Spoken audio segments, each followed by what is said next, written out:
lees uit die 1953 vertaling, of 33, wat ook al die opskrif wat nie geïnspireerd is, sê, hoe lieflik is die woninge. Nou sê die skrywer, of sê hulle wie dit skryf, in die eerste vers vir die musiekleier op die getiet van die kinders van Korag, 'n psalm. Hoe lieflik is u woninge, o Here van die leerskare.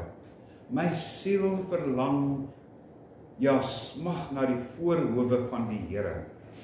My hart en my vlees jubel uit tot die lewende God. Selfs in die mossie 'n huis en die swaalkie 'n nes vir haar, waar sy haar kleintjies neerlê, naamlik u altaar, by u altare, Here van die leerskare, my koning en my God. Welgeluksalig, die eerste welgeluksalig, is hulle wat woon in u huis. Hulle prys u geduldig, Selah. Tweede welgeluksalig. Welgeluksalig is die mens wie se sterkte in u is en wie se hart die gebaande wee is. As hulle deur die droë laagte trek, hy praat van die Bakka-vallei, die Tranedal trek, maak hulle dit 'n fonteinland. Ook oordek die vroeë reën dit met seëninge. Hulle gaan van krag tot krag. Elkeen van hulle sal verskyn voor God in Sion. Here, God van die leerskare, hoor my gebed, luister tog, o God van Jakob, Selah. O God ons skuld, kyk en aanskou die aangesig van u gesalfde, want 'n dag in u voorhowe is beter as 1000. Ek wil liewer by die drempel staan in die huis van my God, as om te woon in die tente van goddeloosheid. Want die Here God is 'n son en 'n skild. Die Here sal genade en eer gee. Hy sal die goeie nie onthou of weerhou van die wat in opregtheid wandel nie. Here van die leerskare, welgeluksalig is die mens wat op u vertrou. Vader, as u dienskneg, bid ek dat u my sal lei deur die Heilige Gees, sodat ek die spreekwoordelike leeu sal oopmaak, wat homself sal verdedig. Mag ons verstaan wat u deur hierdie koragiet bedoel het, sodat ons onsself in lyn daarmee mag bring vir die heerlikheid van die Seun Jesus Christus. Amen. Nou, Psalm 84 word gesien as 'n pelgrimspsalm. Interessant dat Charles Haddon Spurgeon het hierdie psalm genoem the pearl of all psalms. Ons weet, ons ken baie psalm 23, dit is die mees populêre, Psalm 109 die langste en baie intensief oor die skrif. Baie psalms is besonder, maar hierdie een het Spurgeon gesê, dit is die parel. Dis van al 150 is hierdie die parel van al die psalms. En dis nie deur Dawid geskryf nie. Alhoewel ek glo Dawid mag dit miskien geken het of geïnspireer het.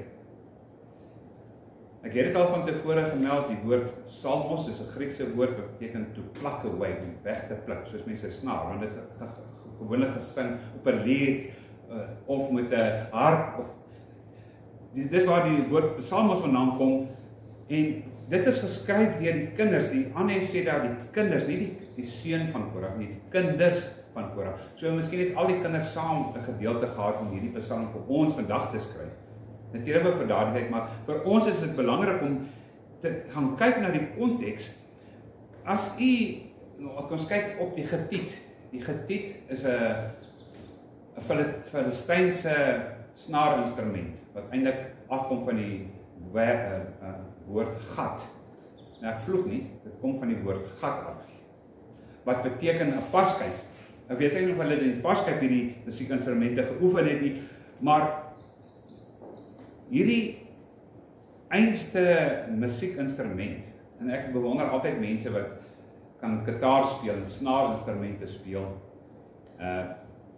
want Dawid het geleer om die getiet te bespeel, heel waarskynlik toe hy in die land van die Filistyne was. En toe hy gevlug het vir Saul en hy daar vasgevang was, en het hy nie gras onder sy voete laat groei nie, maar hy het hierdie getitleer speel, en nou, die kinders van Korag leer ook om dit te bespeel. Wat weet jy van die Koragiete? Dit is 'n besonderse volk, of afstammelinge van die Leviete, waaruit ook die priesters gekies is. Nou, ek gaan nie laat julle aanhoudend daarna blaai nie, want ek weet, die mense sukkel om deur die Ou Testament te blaai, maar jy kan dit neerskryf en by die huis gaan kyk, of agterna na die video, en dan gaan jy dit ondersoek. Korag, die Koragiete, die seuns van Korag, sy pa,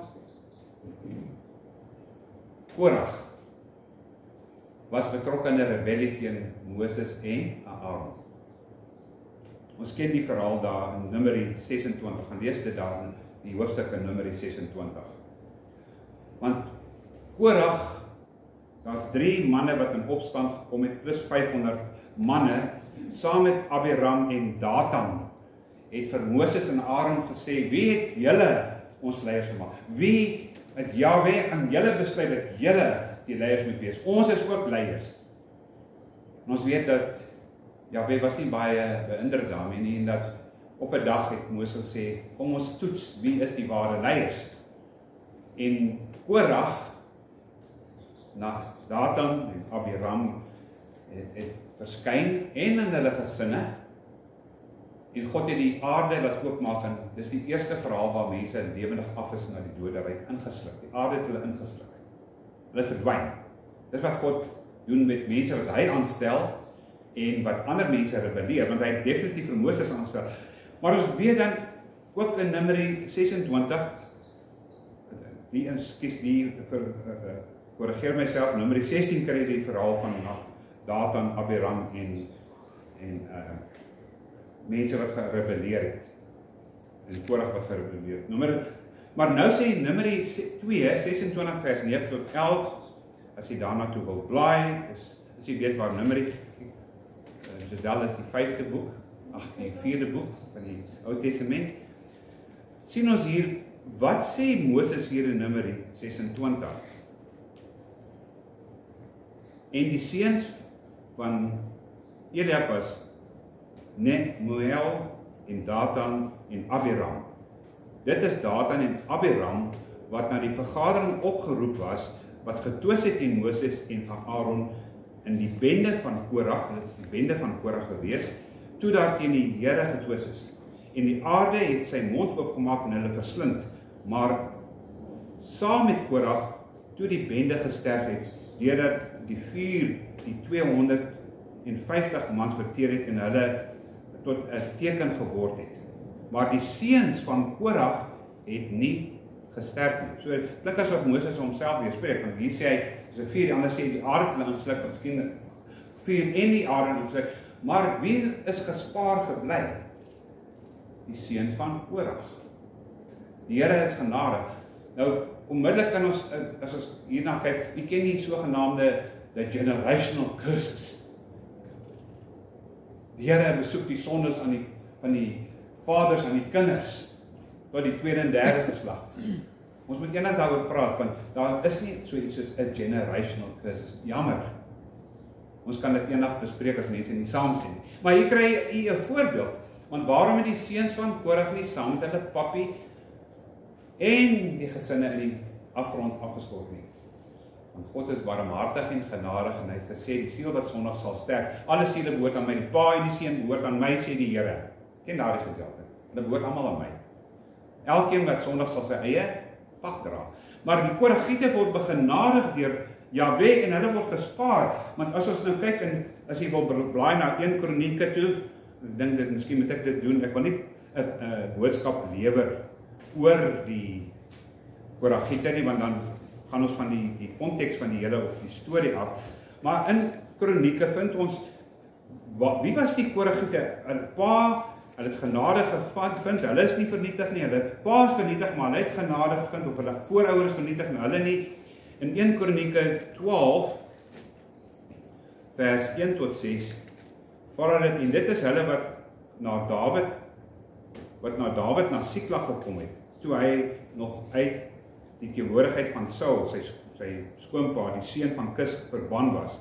Hulle was ook onder die helde wat gehelp het in die oorlog. En dan sê, wie is hierdie helde wat vir Dawid gehelp het in sy oorlog? 22 sê,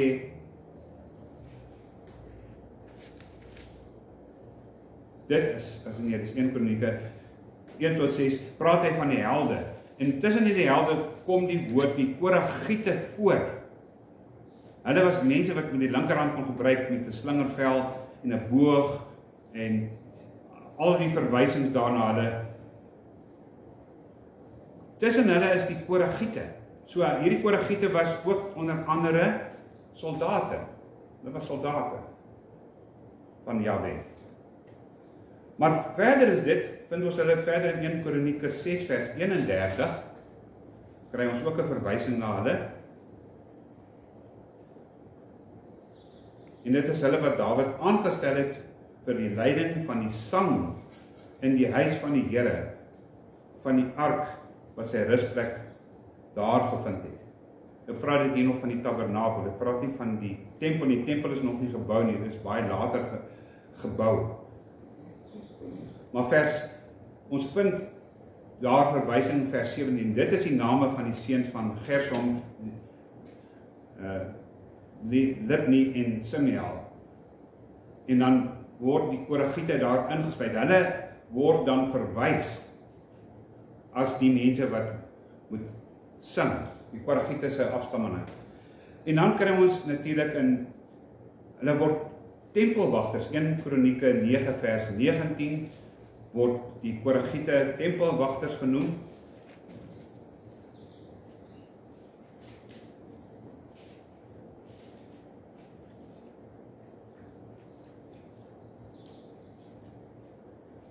In Kronieke 9 vers 19 en Salhum, die seun van Kore, die seun van Ebiasaf, die seun van Korag en sy seuns uit die familie en die Koragiete was ook die dienswerk as drempelwagters van die tent, omdat hulle vaders by die leer van die Here die ingang bewaak het. So, ons ken nou al in rugby, die wat wel rugby kyk, die woord hybrid. Wie is die hybride speler? Esterreiser. Dis die hybride speler. Wat beteken hybrid? Kan by alles aanpas. Jy kan verskillende dinge vervul, funksies vervul. En hierdie seun van Korag was hybride werkers gewees. So hulle soldate, wat was saam met Dawid en Saul, hulle was tempel poortwagters, hulle het die tempel opgepas, en die Lewiete kon nie naby eintlik in die tabernakel gaan nie, want hulle het baie naby die tabernakel kom, en hulle moes die tabernakel dra. 'n Kilometer voor het die draers en Lewiete met die tabernakel geloop, wat toegedraai is in rokvelle en beskerm is, maar geen persoon mag naby die tabernakel of teen die opgerolde tabernakel gekom het nie. En dit was die werk, en oor Koragiete moes seker maak, die tabernakel gevestig is in Jerusalem, moes hulle die tabernakel oppas. Geen persoon kan naby die tabernakel, of kon naby die tabernakel gekom het nie. Maar soos ons weet, Moses ook in Numeri 8 vers 24 tot 26, ek sal vir net daarna verwys, is die instruksie wat God vir Moses gegee het, geen soldaat mag langer as 50 jaar oud. As hy 50 jaar oud is, moet hy aftree. Ons verstaan nou hoekom ook die polisie op 60, wat onder die polisiewet is, laat uittree. Want op 60 is mens nie meer nugter nie, jy is nie meer wakker nie, jy kan in die slaap gevang word op diens. Daarom het God waarskynlik een van die redes sê dat as 'n soldaat of tempelwagter wat militêr is, moet jy aftree op 50. Het sal lekker gewees het, ek kon ook op daardie ouderdom uittree of aftree. Maar baie van hulle het dan begin om musiek te komponeer. Sien wat ek bedoel by hybride, hulle is ook musikante. Hulle was voorsangers in die tempel. Daarom dat hulle ook aan hierdie psalm skryf, waarskynlik by aftrede, hierdie Koragiete het nie meer gewerk nie, hulle was nie meer tempelwagters, hulle kon nie as soldate gebruik word. Nou moet hulle musiek maak volgens Dawid se instruksie. 1 Kronieke 6 vers 31, hulle word aangestel. En dan vind ons hierdie in Engels praat hulle van 'n love siek, minnesiek koragiet, wat hierdie Psalm vir ons skryf. Maar kyk na die content van die Psalm. Die woord Here van die leerskare word 4 keer gebruik. As jy kyk na die Bybel, praat van die 53 en 33 vertaling, vers 2. Wat word jy sien daar? Hy gebruik Here van die leerskare. As 'n direkte verwysing. Vers 4, weer eens, Here van die leerskare. Dan ook so in vers 9 en vers 13 kom die woord Here van die leerskare.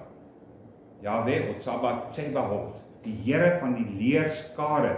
So jy kan sien hy het alreeds 'n militêre agtergrond gehad of opleiding, want hy verwys na die Here van die leerskare. Dis 'n praat van 'n generaal. Die Here van die leerskare is ook 'n generaal, want hy trek voor Israel se vegters uit. Anders is 'n gewone oorlogvoering wat ons gekry het, die generaal en die koning is agter. Hierdie Here van die leerskare wat die tweede persoon van eintlik Christus Jahweh was, trek vooruit. Hy trek nie agter, hy skyn nie agter sy troepe nie, hy gaan vooruit. Kry ook in Openbaring. Waar is Jesus? Hy's agter die perde. Nee, hy's vooruit, hy gaan vooruit. Hy is die Here van die leerskare. En hierdie koragiete het alreeds 'n smaak gehad van hierdie Here van die leerskare. Daar's 3 stanzas, ek weet die 2020 vertaling deel dit op in 5 dele, maar daar's 3. Die eerste stanza begin by vers 1 tot 5 en dit eindig met 'n Selah. En daar is 'n welgeluksalig in hierdie gedeelte. 1 tot 5, dis die eerste ene. Dan die volgende strofe is van 6 tot 9 en die laaste strofe vers 10 tot 13. En soos ek gesê het, behalwe vir hierdie 2 eindig met Selah, pause to ponder, ruspauze in musiek, Selah, stilte, om te oordink wat het ek nou net gesê, dat ek net dit oordink, voor ek verder gaan na die volgende stanza toe. En in elkeen van hierdie, soos ek sê, hierdie Here van die leerskare, in elkeen van die Selah wat hierdie in 3 stanzas verdeel, kom 'n besonderse woord voor, en wat is hierdie woord? Wel geluk salig. In al 3 stanzas die woord wel geluk salig. Vers 5, wel geluk salig is hulle wat woon in die huis. Vers 6, wel geluk salig is die mens en wie se sterkte in U is en wie se hart die gebaan wie is in vers 13 laaste wel geluk salig. Nou is interessant, die Afrikaans doen baie keer goed in die vertaling, want hulle praat van, dis eintlik die woord esher, wat beteken, net kleinweg beteken gelukkig of geseën. Maar die Afrikaanse taal het dit ryk vertaal deur te sê, wel, gelukkig en salig is hulle wat woon in die huis.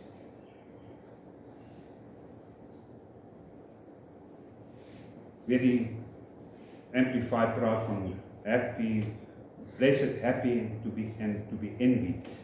Wel gelukkig salig is hulle dan wat woon in die huis, wat weet waar dit is om in die huis te bly. In vers 2 tot 3 praat hy, hoe lieflik is U woninge, Here van die leerskare. Hoe lieflike, hoekom woninge, hoekom nie hoe lieflik is die tabernakel nie.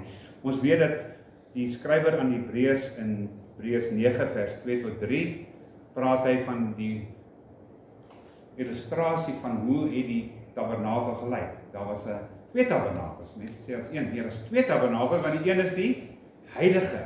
En dan het ons die allerheiligste gehad en Hebreërs beskryf dit as 2. Hy sê in die tweede tabernakel was dit. Die eerste tabernakel was dit. Die tweede tabernakel. Nou, waarskynlik het hierdie koragiet al die werk gedoen van 'n soldaat en 'n poortwagter. Maar 'n koragiet en ander leviete, dink Merari was nie toegelaat om eers in die heilige in te gaan, nog minder in die allerheiligste. Maar op pad vir 40 jaar moes hierdie koragiete seker maak hierdie ark word beskerm. En toe hy eers opgestaan is, kon die Lewiete, wat nie priesters was, nie net sommer goedsmoeds te naby aan die tabernakel kom. Hulle moet omdra, maar hulle kan nie ingaan nie. Want net die priesters mag ingaan en die hoërpriester eenmaal in die jaar in die allerheiligste. Maar so hulle het 'n begeerte om daar te wees waar God is. Hierdie Koragiete wat hy die woorde gebruik, en hy wil nie soos die mossies, hy gebruik 2 voorbeelde, hy sê, Here, maar die mossies en die swaakies het die reg om teen aan u tabernakel te wees. Hoekom kan ek as Koragiet nie naby kom? En sê selfs die mossies en die swaakies, die swaakie gaan lê haar kleintjie in vers 4 neer, nie naby die altaar nie, maar teen aan die altaar. Want selfs die swaakie maak 'n nesie vir haar daar teen aan die altaar. Nou, wat het dit te doen met die prys van wat sê die prys van tere? Prys van appels. Eiers. Tere. Eiers, die prys van eiers, dankie toe. Eenvoudig, omdat hierdie swaakies en mossies 'n slim voeltjies, nie soos die tarantaal wat hier buitekant rondloop nie. Nou nie, hy breins nie. 'n swaakie en slim mossie maak sy broeiplek swaakie teen aan die waar hulle geoffer het, waar die tabernakel is, waar die diere geoffer het. Wat gebeur as hulle geoffer het? Daar bly van die graanoffer gewoonlik korreltjies oor. So hierdie mossie of swaakie hoef nie daar ver te gaan vlieg om kos te maak. Hy bly sommer die teen aan die tabernakel. En interessant, mossies en swaakies is nie herbivore nie. Weet wat 'n herbivore is? Hulle is omnivore, nie karnivore, hulle is omnivore. Hulle eet saadjies en hulle eet wurms, hulle eet al twee. En nou is daar van die offerande se vleis wat daar oorbly, en hierdie swaakies en mossies kom trek en hulle bly daar, nie een nie, waarskynlik 'n hele klomp wat hulle nesies daar gemaak het. Dis waar die Koragiet eintlik wil wees. Hy wil soos die mossies teen aan die altaar wees. Hy wil daar wees. Nie by die altaar nie. Nie by die tabernakel nie. Waar wil die Koragiet wees? Hy wil naby God wees. Hy wil naby die Here van die leerskare wees. Daarom sê hy wat my siel verlang, ja smag vers 3, en roep uit na die Engels, I faint for thee. Ek val flou van verlange. Die ander ene sê raak so verlief dat die idee in Hebreëus is dat jou bloed jou gesig verlaat.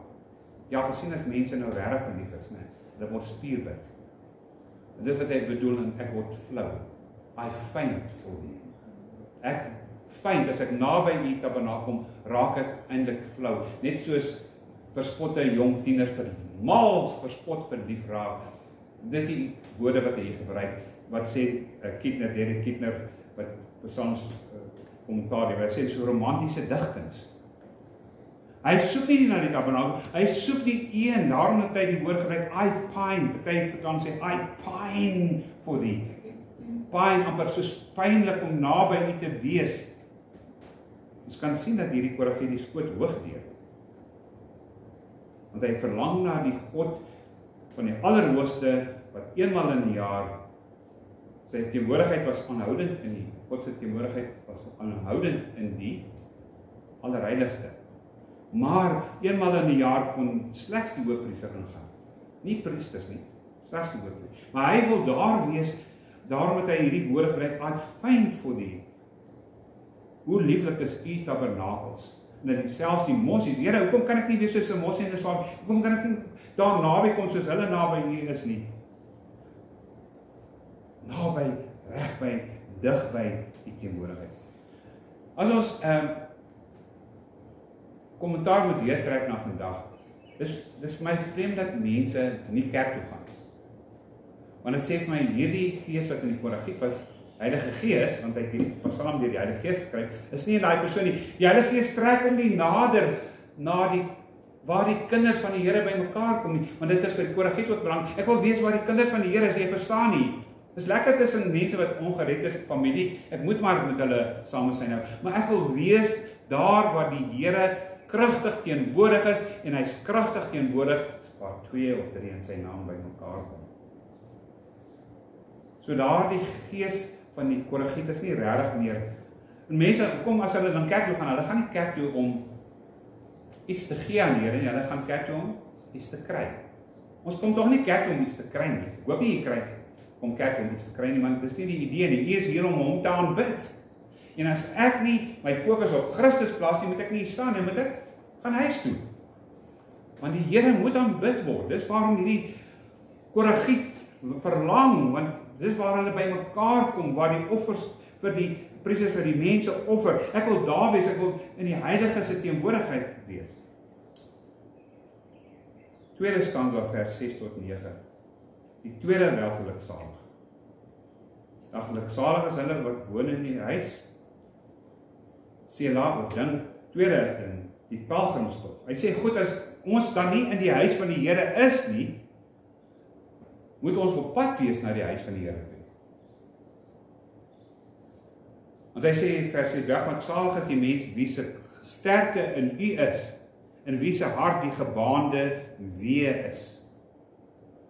Dat as hulle deur die droë laagte trek, maak hulle te fonteinland oop oordek die vroeë reën met seëninge, hulle van krag tot krag, elkeen van hulle sal verskyn voor God in Sion. Die hele idee is 'n pelgrimstog psalm. Dis deel van die liede oor die Joodse feeste, waar mense optrek na die tempel toe, na Jerusalem toe. Eenmaal verpligtend vir almal, en alle Joodse mans word opgeroep om te kom na Jerusalem toe, om wat te doen? Om Jahwe te aanbid in die tabernakel. Later is dit tempel word, hier was dit 'n tabernakel. So hierdie mense wat se hart is ingestel, in hulle hart, vers 6, is die gebaande weë op pad waarna toe? Sion toe. Hulle hart is gerig op pad Sion. Hulle het uit Exodus Moses hulle uitgelei, eintlik het God, die Here Jahwe, hulle uitgelei op pad na die beloofde land toe.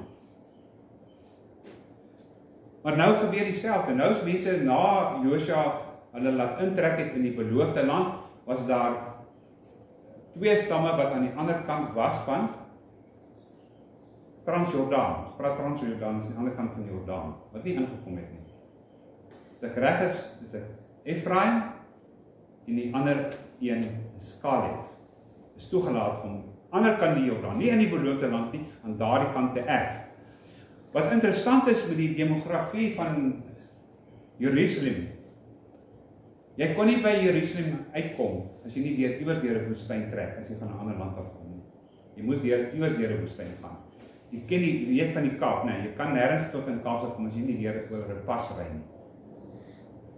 In Jerusalem moes hulle deur droë laagtes trek. Nou sê hy vers 7 tot 8, geseënd is hulle in wie se hart, wie se sterkte in God is as hulle trek, as hulle op pad is hulle geseën, want God is met hulle, as hulle regtig met die regte rede gaan om God te aanbid in Sion, in Jerusalem, gee God hulle genoeg krag om dit te kan doen. Want hulle harte is gerig, en hulle harte is gebaande weë. My hart lê soos 'n baan op pad na die hemel toe. Toepassing vir vandag. Hulle het gesê, ons kan nie wag om in die beloofde land uit te kom, ons kan nie wag om in Sion uit te kom nie. Maar dan, hier trek hulle, as hulle deur die droë laagte trek, Bakka, letterlik die droë laagte trek, of hulle noem dit ook die vallei van trane. Jy kan nou sien die toepassing van vallei, ons almal trek deur die vallei van die trane, een of ander tyd. Een of ander tyd gaan dit swaar, dat ons ook moeilike dae beleef.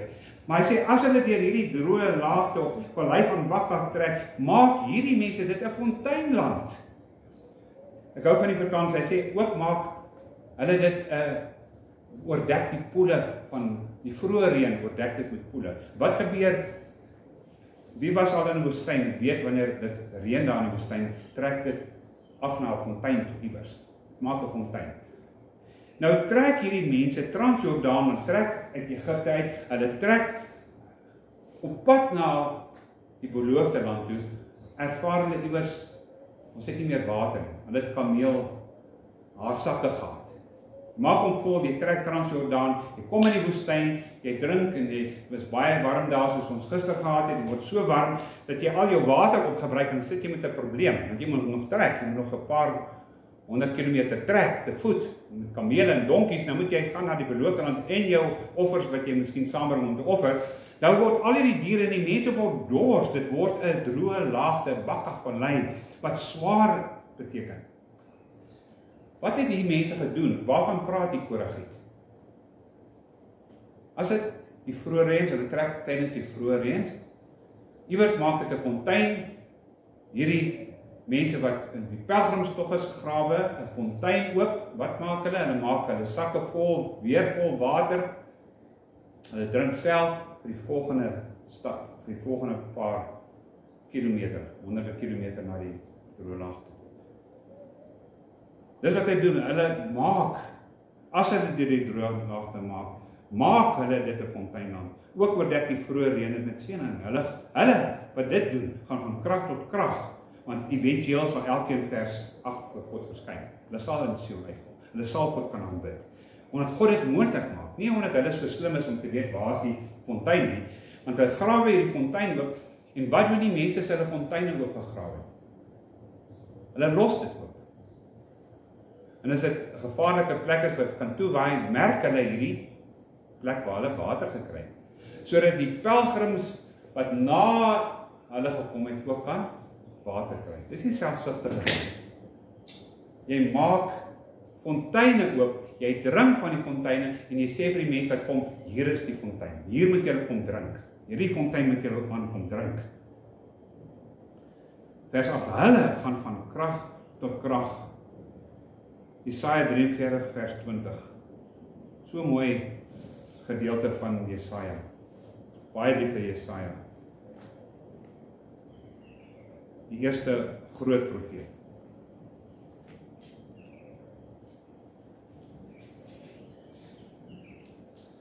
Dit sê hierso, die wilde diere van die veld sal my, dit is Jahwe, sal my eer, die jakkalse en die volstruise, want ek, sê die Here, gee waters in die woestyn, riviere in die wildernis, om my volk, my uitverkorene te laat drink. Waar gaan ons leer met die gedagte? Waar gaan die Koragiet heen? Hulle drink in die woestyn. As hulle deur droë laagtes trek, dan drink hulle van God se water. Want God is die een wat die water gee. Ek weet, mense sal verskil van my, maar ek handhaaf alle psalms is profeties van aard. Almal van hulle is profeties. Hierdie is ook profeties. Sê iets van Christus, onthou wat Spurgeon sê. No Christ in your sermon sê, go home, don't come back until you find something to preach about. Someone to preach about. Hierdie psalm wys, behalwe dat ons kry die verwysing na die tweede persoon glo ons in die godheid, Jesus Christus in sy voorlewe was die Here van die leerskare. God het hom gemaak, die Here van die leerskare. Hy het vir Jesus die engele gegee, hy is die leier van die leerskare. Ek weet nie wie van u ken, miskien kan julle die liedjie gaan luister, is 'n baie mooi liedjie, ek het vir Lydia dit ook laat luister. Rick Elias wat hom sing, My deliverer is coming, my deliverer is standing by. Want hier skets hy die verhaal van wat gebeur in Hosea 11 vers 1. God praat in Hosea 11 vers 1, ek het Israel geroep uit Egipte uit. Ek het hulle geroep uit Egipte uit. Hulle was onder die slawehuis. Maar nou sê die lirieke van die woord, so Jesus, dit sê, Josef het Maria en Jesus gevat en hulle het na Egipte toe getrek. Dit is interessant, baie van die moderne teologie by Unisa leer nie hierdie, hulle sê dit is maar net spreekwoordelik, maar dan moes Matteus ook gedwaal het, want Matteus verwys na Hosea 11 vers 1, waar hy praat van Israel is my seun wat ek uit Egipte geroep het, sê, en dat hierdie lied korrek is, Matteus 2 vers 13 tot 15 sê vir ons, wat eintlik, onthou, Nuwe Testament vervul, Ou Testament. En wat sê Wat sê Matteus? So, arme Matteus het dan nou maar net 'n mooi verwysing na die pragtige gedigkuns van Hosea gaan luister. Matteus sê vir ons, waar was Jesus gewees? 2 vers 13, en toe, dit praat hier, vlug na Egipte, dit staan die kindermoord, en toe hulle teruggegaan het, verskyn 'n engel aan die Here, en 'n droom aan Josef sê, staan op, neem die kindjie en sy moeder en vlug na Egipte, en bly daar, totdat ek vir jou sê, want Herodes gaan die kindjie soek en hom doodmaak. Was Jesus op 'n pelgrimstog? Ja. Saam met wie? Saam met Josef en Maria. Waar? Van Bethlehem af na Egipte toe. God het sy seun uit, die regte seun, nie Israel, sy regte seun, Jesus, geroep uit Egipte uit. Jesus moes ook ervaar hoe dit voel om op 'n pelgrimstog te wees. Dit is interessant, dit spekulasie, maar Rick Elias in sy woorde, as iemand anders wat dit gesing het, Jesus was iewers in sy jong lewe, en ons weet nie hoe lank was Jesus in Egipte gewees nie. Iemand wat raai spekulasie, jy kan nie sien. Hy kan tot 10 jaar oud in Egipte gewees het, voor hy geroep is na Nasaret. Ons weet nie hoe lank het Herodes nog gelewe nie. Miskien kan ons die geskiedenis gaan opsoek en sien, want hulle sou nie teruggaan Nasaret terwyl Herodes nog geleef het nie. Hy sou nou al die slegte nuus gehoor het dat Jesus nog lewe. Nou stuur God sy seun na Egipte, en hulle sê, waarskynlik het Jesus waarskynlik iewers by die Nylrivier, wat die grootste aantreklikheid en die langste rivier in die wêreld, is dit nie. Was hy op die rivier oor van die Nyl en het hy die Song of Deliverance gehoor. Want die Egiptenaars het die Israeliete verdruk, hulle het swaar gehad. En glo my, hulle praat van Songs of Deliverance. Hulle het liede gesing, Here help, Here help, ons kry swaar hier in Egipte onder die Israeliete. Wat het die Here gedoen? Hy het hulle redding verskyn. En hy het hulle uitgelei. Wie? Moses? Nee. Jahwe het hulle uitgelei. Hy het voor Moses uitgegaan. So hy het geluister na hulle lied van verlossing in Egipte. Jesus kon waarskynlik van hierdie liede onthou. Dit is nie spekulasie nie. Jy weet dat Here Jesus die enigste een wat pre-incarnate is. Hy is die enigste een wat kan sê, voor Abraham was ek is. Hy is die enigste wat sê, ek was in 'n vorige lewe, was ek nie. En hy was as Jahwe daar, want hulle het tot hom geroep en sê, Here verlos. En hy het hulle verlos. En hulle verlos deur die woestynland vir 40 jaar gelei. Ek ken die hele verhaal van Israeliete se 40 jaar tog, wat eintlik 12 dae moes gewees het. Maar hy het waarskynlik hierdie lied herroep, toe hy nog hulle voor hulle uitgetrek het. En ek glo nie die Israeliete het regtig, ja, dit was waarskynlik 42 jaar, eerder as 40 jaar getrek deur die woestyn. Dis 'n woestyn waar deur getrek. En raai wat gebeur in die woestyn? Die raak kos. Wat sou met Jesus en Maria gebeur het op pad? Dit kos geword. Het jy al gesien hoe Josef waarskynlik poele vind of fonteine vind en water gee vir hom te drink? Terwyl Jesus self die een is, hy is die rots wat die water gee. En ons vind in die boeke van Exodus, Numeri, hoe die mense getwis het met Jahwe oor water. Ek ken die verhaal van die bitter water van Meriba wat God soet gemaak het. En jy weet waar hulle dors was en hy het hulle laat dors kry, sodat hulle die begrip kan verstaan, ek is die rots wat vir julle water gee. Ek is die brood wat van die hemel afkom, wat vir julle kos gee. As julle dors het, kom na my toe, die Israeliete, die 40 jaar, en ek sal vir julle water gee. Moenie die rots laat nie, praat met die rots. Want die rots het aanstoot geneem, toe die simboliek geslaan is. Nou weer terug na die Psalm toe. Die uitroep na die Here van die leerskare, vers 9. Here, God van die leerskare, hoor my gebed, luister tog, o God van Jakob, Selah. Dis weer eens 'n uitroep. Dit sê, die volk het in Egipte uitgeroep na die Here en hy het hulle verlos. Nou doen die Koragiet dieselfde, hy sê dit in, Here God van die leerskare, Jahwe Tsabaoth, hoor my gebed. Luister tog, o God van Jakob, Selah. Hy ken die verhaal van die volk se trek deur die woestyn. Hy ken hulle dors, hy weet van hulle dors, hy het hulle versadig, het God. Jesus trek terug na Nasaret toe. Uit Egipte het ek my seun geroep. En hy gaan ook deur 'n pelgrimstog. Sy tweede keer, die eerste keer om die Israeliete na hulle huis toe te vat, die tweede keer om saam met sy pa, nie sy pa nie, Josef en sy ma, Maria. Die laaste stanza vers 10 tot 13, hier word die Here in die leerskare gesmeek om sy aangesig tot hulle te draai. Hy word beskryf in hierdie gedeelte ook as die skuld in 'n son. God word altyd beskryf as 'n skuld. Help o Here, wees ons skuld. Soos hy in die woestyn die Israeliete se skuld was, kry ons Paulus se herhaling hiervan. Wat is die sogenaamde geestelike wapenrusting?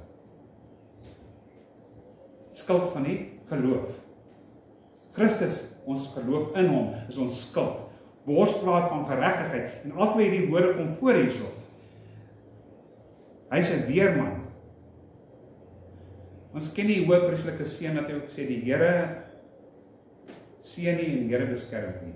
Die Here verskyn tot julle redding. Hoor o Here, ek roep luid. Die Here verskyn tot julle redding en gee vir julle genade. Die Here luister na julle gebede en gee vir julle vrede. Hy sluit hierdie 'n kort gedeelte waar hy sê God is ons skuld, vers 10, en aanskou die aangesig van u gesalfde. Die gesalfde natuurlik ook met die doel van natuurlik van die priesters en die leviete, maar ook van koning Dawid, maar ook van homself. Hy sien homself as 'n gesalfde, want hy sê want eendag so aangenaam is dit in u teenwoordigheid dat selfs eendag is beter by u. Laat my net eendag naby die tempel kom of die tabernakel. Net eendag is beter as 1000 tussen goddeloses wat die Here nie wil ken nie. Dis waar ek wil wees. Dis interessant, die skuld, ons weet wat Paulus se skuld is, dit was 'n bors, dis 'n ding gemaak van metaal, die skuld van die geloof wat hy na verwys. Maar die Koragiete het die regte idee, want hoe hulle skulde gemaak het en wat hy in gedagte het, die Israel se leer se skulde was van ligte hout gemaak, maar hierdie ligte hout is oorgetrek met beesvel, gelooide. Die ou mense dan weet wat gelooide beesvel is. Dit is sag gemaak, want dis waar hulle van almal weet van leer, maar niemand weet waar kom die leer vandaan. Daai beesvel word gebrei en hy word sag gemaak. En hierdie Israeliese skuld word oorgetrek en dan word hy hierdie eerste keer wat hy oortrek met olie gesmeer dat hy regtig taai is. En dit word 3 keer gedoen aan mekaar. Hy word droog en dan sit hulle nog aan 3 lae beesvel om daai Israeliese skuld. Dink jy dis ondeurdringbaar? Ek dink nogal. Want nou sê hy, die Here is 'n skuld. Die Here is ons skuld. Ons kan ook sê, is die Here nie skuld vandag? Weet jy dat u nie sal sterf vir die Here, want hy moet sterf as u sy skuld van geloof gebruik? Wat iemand eendag gesê het, hy sê, I am immortal until God decides to end my life. I'm immortal. Tot God besluit is klaar. Sal ek immortal bly. Vers 11, maar nog beter sê die minnes die fokus op die voorhoewe van die Here. Ek wil daar wees, ek wil by u bly. Dis die voorreg om die skuld te dra van die geloof. Hy sê, ek sal liewer 'n poortwagter wees in die huis van die Here. Poortwagter is 'n common job. Ek dink aan die polisie word toe ek in die polisie was, word die polisiestasie deur privaat chap en daai plekke opgepas. 'n Polisiestasie. Maar hy sê, ek sal liewer 'n poortwagter wees wat toegang vir mense gee. Eendag, net vir eendag, as hy my net toelaat om in die heilige teenwoordigheid te kom. Vers 12 tot 13, laas weer bevestig die Koragiet dat die Here 'n skuld is, hy is 'n son, hy is die son van ons geregtigheid. Hy het in Israel op pad na die beloofde land die Here voor hulle uitgetrek, as 'n vuurkolom. Ek ken nie, hulle moes trek deur die nag partykeer. En dan was God, het hy 'n vuurkolom gestuur. Hy is 'n son. Hy is die son van ons geregtigheid. Hy is ook die son wat ons pad verlig. In die woestyn as ons trek, is hy die een wat voor ons uittrek, selfs deur moeilike tye. En dan sê hy die pragtigste dinge. Hy sal hulle wat in opregtheid wandel nie seën van hulle terughou nie. Want hy is 'n son en skuld. Die Here sal genade en eer gee. En hy sal die goeie nie weerhou van die wat in opregtheid wandel. Kan ons regtig, nommer 1, is ons regtig eerwaardig? Is iemand wat hier sit? Ek al gevra, almal vra, dink jy dat jy eerwaardig is voor God? Miskien voor die broer en die suster en die familie is jy eerwaardig. Maar voor God se heiligheid is niemand regtig kom niemand eer toe nie. Maar nou sê hy sal eer gee. Kyk met watter groot eer.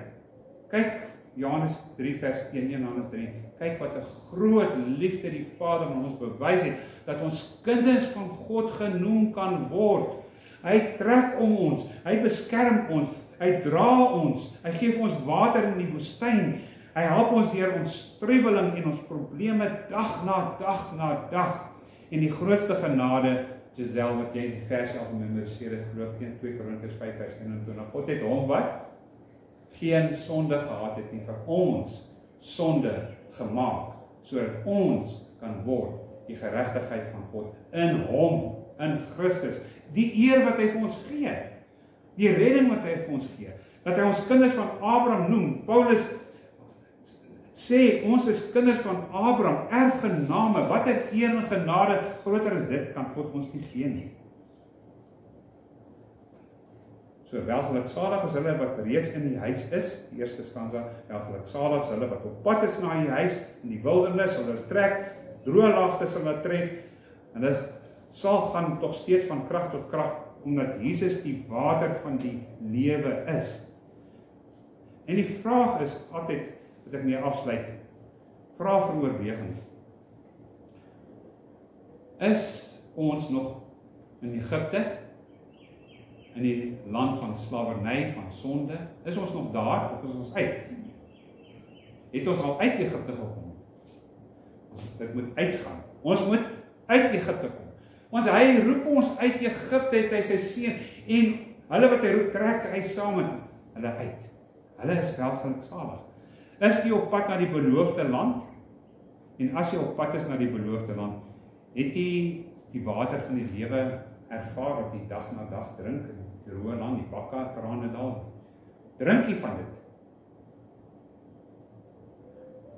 Is interessant, die vrou by die put, onthou in Johannes 4. Jesus sê vir die vrou, as jy van hierdie water drink wat ek vir jou gee, sal jy nooit weer dors kry nie. Sal nooit weer dors kry nie. Wat die Egiptenare, die Israeliete uit Egipte gedrink het. Die water van die lewe. Jesus Christus is die water van die lewe. Wat doen hierdie vrou as sy die water van die lewe ontdek? Ons weet daar van die dialoog Paas, ja Here, gee vir my van hierdie water, dat ek nooit weer hoef te kom skep nie. Ja Here, ons Vader gebou daar, ons aanbid in Sichem, maar julle aanbid daar. Die hele dialoog, dan sê hier, kom hy, trek hy alles na die punt toe, sê, maar ek sal vir jou water gee. En as jy van dit drink, sal jy nooit weer ooit dors kry nie. Maar jy self sal word soos fontein wat oopborrel. As ons sê ja, Dries, ja, ons ken die lewende water, ons weet dit. Ons het almal deur Tranendalle en die vallei van Bakka gegaan waar ons streer, en ons het van hierdie water gedrink wat ons deurdra. Ons harte is gerig op die gebaande weë. Nou kom die volgende vraag. Maar kyk net na hierdie Johannes. Wat doen hierdie vrou? Toe sy hoor Jesus is die Messias, sy los gaan goed net daar, dan stap sy neens, sy so 'n lekker stappie na die huis toe. Wat doen sy? Sy hardloop. Ek hou van die Tswana, Tepoga. Ja. Samayas, hardloop. Tswana tata, loop hard. Sy hardloop na die stad toe en sê, ek het die Messias vind, ek het die water van die lewe vind, ek het die Messias vind, ek het die water van die lewe vind. Hoe reageer ons as ons dan weet van die water? Hoe lewe ons as ons van die water gedrink het. As ons dan weet, hy is die water van die lewe.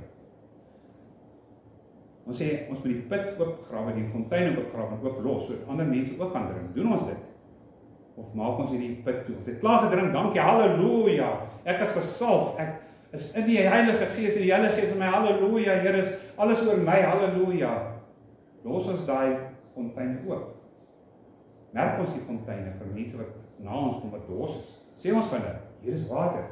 Soos as hierdie vrou hardloop ons om mense te vertel van die water. As ons dit nie doen, is ons nie welgelukkig salig nie. En dis waarvan die Psalm praat. Welgelukkig salig. Wat my dink aan Driekus Du Plessis, nee. Ons weet iets wat julle nie weet nie. Of julle weet nie wat ons weet nie. Dit werk nie so in die kerk nie. Werk nie sonder verloste kinders van die Here nie. Dan moet niks wees wat hulle nie weet wat ons weet nie. Ons moet vir hulle gaan vertel, ons moet vir hulle gaan sê, drink. Ek het gedrink en ek groei. My hart is op pad. My hart het gebaande weer. Ek trek na die beloofde land toe. In Christus, hy lei my en op pad gee hy vir my water, selfs in die tranendal, in die seer in my lewe, selfs wanneer ek werklik gee hy die water. Smag ons na die teenwoordigheid van God, om te wees waar ander kinders van die Here is. Dat is 'n mooi liedjie. Just want to be where you are, dwelling in your presence forever. I don't want to worship from afar. Let me be close to you. Ek wil naby U wees. En naby U wees bring ek ander mense saam met my. Dan is hier die laaste vers 13 sê, welgelukkig salig is hulle wat op U vertrou, die mens wat op U vertrou. Is U ook op pad? Vind U self in een van die 3 welgelukkig salig sprekinge? Is daar 'n ywer vir ons na Christus, 'n honger na hom? As jy nie honger is na Christus nie, bid. Sê, Here, vul my. Here, ek is honger. Here, ek dink ek is versadig. Nee, Here, ek is honger. Ek dink my dors. Nee, Here, my dors is nog nie gaan les nie. Waterstrome moet uit my uit kan kom en verlore mense moet na ons kyk en sê, ek kan sien strome van lewende water. Hierdie persoon borrel uit van Christus. Dan word ons genoem wel geluk salig. Esher. Wel geluk salig. Mag die Here U seën. Dit is 'n goeie 2026 besluit wat ons gaan neem. Ek gaan vir U 30 sekondes gee. Jy hoef nie lang gebede te bid nie. In 30 sekondes bid en sê, Here, ek hoor nou wat U sê deur die Heilige Gees, deur die koragiet en die musiekleier. Ek verstaan dat dit die Gees is wat dit gedryf het sodat ons moet drink en ons moet ander mense laat drink en ons moet ook borrelend wees van U liefde en U goedheid, U genade en U guns. Kom ons bid. Ek gee vir U 30 sekondes.